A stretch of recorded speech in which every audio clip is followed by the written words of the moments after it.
안녕하세요, 롬맘입니다. 4달 전에 아기 낮잠 영상 5편을 시리즈로 올려드린 적이 있는데요. 이 영상들을 보신 엄마 아빠분들께서 쪽쪽이 셔틀 때문에 고민 상담 댓글을 많이 남겨주셨어요. 로우맘도 사실은 로운이 때 쪽쪽이 셔틀로 반 좀비 생활을 해봤기 때문에 엄마 아빠분들의 심정 너무 잘 알고 있습니다. 그래서 로우맘이 소망이 때 책을 뒤지고 또 뒤져서 찾아낸 로우맘의 쪽쪽이 활용 기준 3가지와 공갈 셔틀 대처법 2단계를 공유하도록 할게요.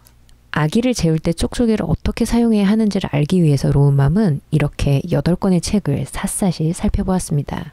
느림보 수면교육, 또깨육아 올인원, 또깨육아, 베이비 위스퍼, 베이비 위스퍼 골드, 현명하게 아기 키우기, 엄마 나는 잘하고 있어요, 삐뽀삐뽀 119인데요.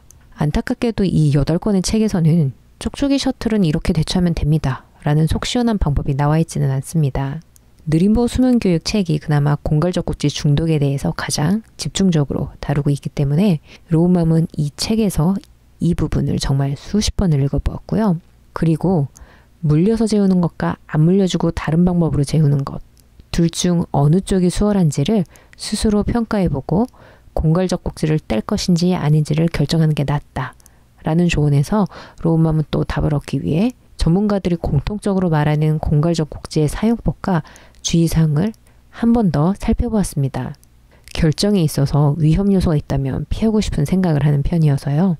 아기가 잠에 들 때 쪽쪽이 사용에 대한 전문가들의 조언은 다음과 같습니다. 미국 소아과 협회에서는 밤잠과 낮잠 때 공갈젖꼭지 쓰기를 권장하고 있어요. 하지만 빨다가 빠졌을 때 그걸 굳이 다시 찾아서 물려줄 필요는 없어요. 엄지손가락을 빠는 아이들도 있는데 엄마가 그 손가락 빨기에 대해 지대한 관심과 어떤 평가를 지속적으로 주지 않는다면 저절로 뗍니다. 생후 4주 이후 모유 수유가 정착되었을 때 공갈을 활용해보자.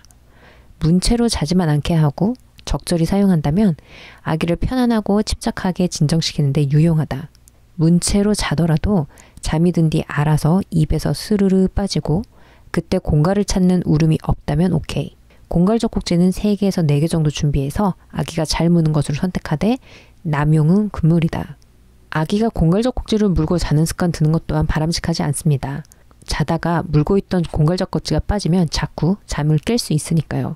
하지만 자다가 빠진 공갈젖꼭지를 아기 스스로 입안에 다시 넣을 수 있다면 억지로 떼는 것보다는 차라리 그냥 물리는 것이 좋을 수도 있습니다. 그렇다고 자다가 약간 보채는 아기에게 엄마가 편의잘 목적으로 공갈젖꼭지를 습관적으로 입에 물리는 것은 곤란합니다. 버팀목은 부모가 아기를 재우기 위해 사용하는 물건이나 행동을 말한다. 이것은 임기응변식 육아의 대표적인 예다. 버팀목은 관리하는 사람이 따로 있다는 점에서 위안물과는 다르다. 위안물은 담요나 좋아하는 봉제왕구처럼 아이가 스스로 사용할 수 있는 것을 말한다. 아기는 태어나서 첫 몇 주일 사이에 버팀목에 의지하게 되는데 6개월 이전에는 스스로 위안물을 사용하지 못한다. 놀이개젖꼭지는 버팀목이 될 수도 있고 위안물이 될 수도 있다.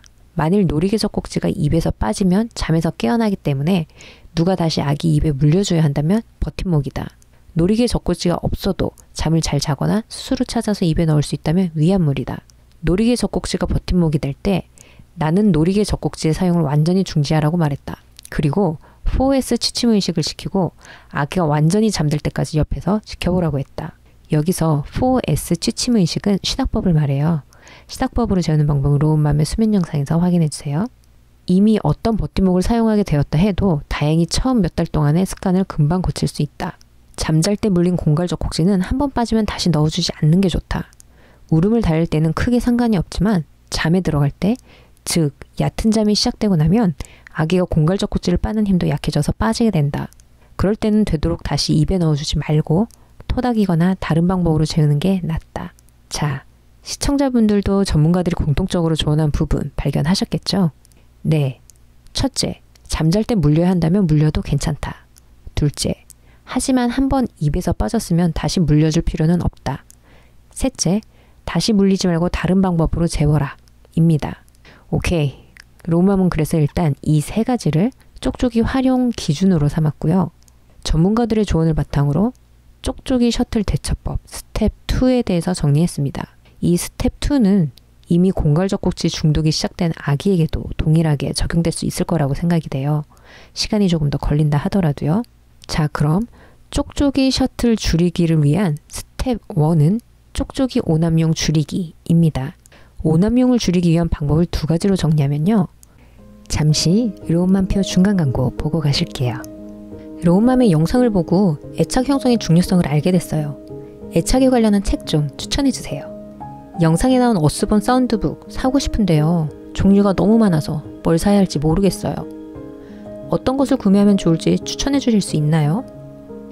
이렇게 로운맘의 추천이 궁금하신 분들은 언제든지 편하게 로운맘의 답을 알 수 있도록 구독자분들을 위한 아기자기한 공간을 만들었습니다. 로운맘의 홈페이지 이로운 단미에 구독자분들이 질문 주신 책과 제품 정보 그리고 구매 링크를 찾기 쉽게 정리하였고요. 추천 디테일을 로운맘의 큐레이션에서 한 번 더 확인하실 수 있도록 정리했습니다.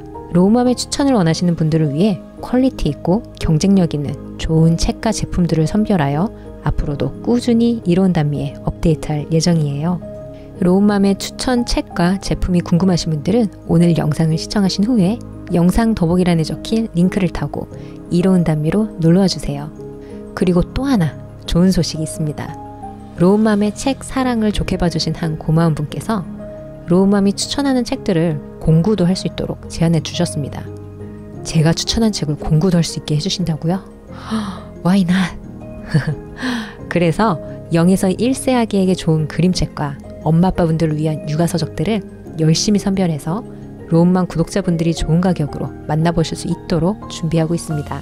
영상 더보기란에 로운맘의 인스타그램 계정도 적어두었으니까요. 팔로우하시고 관련 소식들 만나보세요. 자, 그럼 다시 영상 내용으로 돌아갈게요. 아기가 낮에 깨어있을 때는 쪽쪽이를 최대한 사용하지 않고 잘 때만 사용한다. 둘째, 수면의식을 항상 일정한 패턴으로 지속적으로 하고 수면의식에서는 공갈적 꼭지 말고도 다른 수면 신호들이 복합적으로 있도록 한다. 입니다. 하지만 로운맘 이게 정말 어려워요. 라고 생각하실 수 있습니다. 네, 알고 있습니다. 저희 로운이는요, 구강기가 정말 또래 중 최강이어서 돌무렵까지도 깨어있는 동안 모든 물건을 다 입으로 가져가려 했습니다. 그래서 저도 낮 시간에 어쩔 수 없는 상황에서는 잠깐씩 로운이에게 촉촉이를 사용할 수밖에 없었습니다.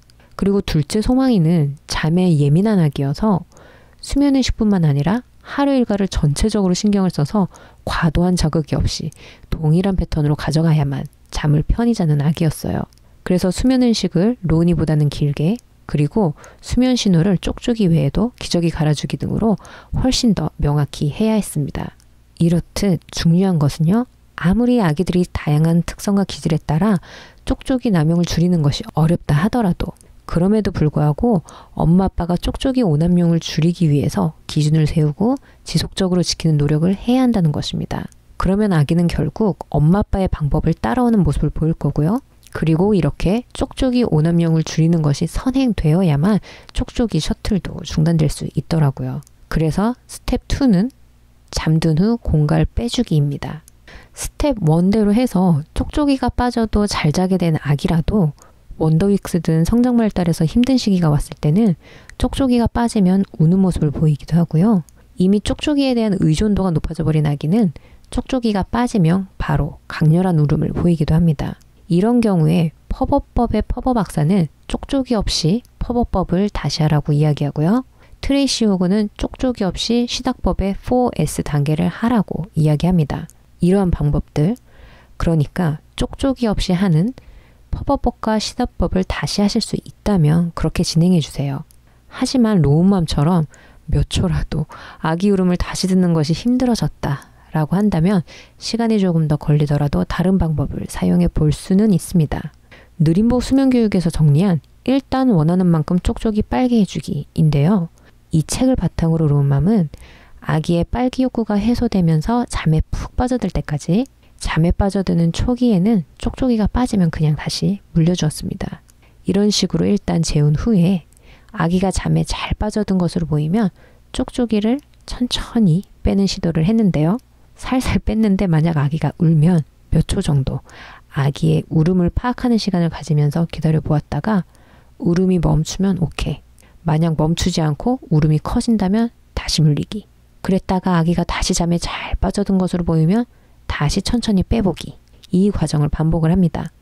며칠을 꾸준히 반복하면 어느 순간 아기는 공갈이 입에서 빠지더라도 움찔하거나 한번 앙 소리를 낸 후에 다시 잠에 드는 과정으로 들어오게 되는데요. 중요한 것은 이 책의 저자의 표현에 의하면 작심하고 이 과정을 꾸준히 해주어야 한다는 것입니다. 육아에는 사실 왕도도 비법도 없다고 봐도 무방할 것 같습니다. 엄마 아빠가 무엇이든 꾸준히 반복하고 지속할 힘을 기르는 과정이 항상 필요하다는 것 기억해 주세요. 그럼 오늘도 행복한 태교, 즐거운 육아 되시기 바랍니다.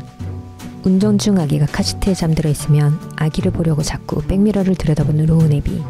이런 로운애비를 보고 있자니 로운만 갑자기 울컥해서 남편에게 한 소리 해보았다. 자기야, 운전할 때는 운전에만 집중하면 안 될까? 집에서는 애가 옆에서 눈 초롱초롱 뜨고 놀아도 핸드폰만 보더니 지금 왜 또 그렇게 애를 못 봐서 안달인 거지? 그랬더니 해맑은 로운애비 왈. 잘 때가 제일 예쁘니까 그렇지 뭘 모르네. 아, 그런 거였구나. 내가 몰랐다. 미안.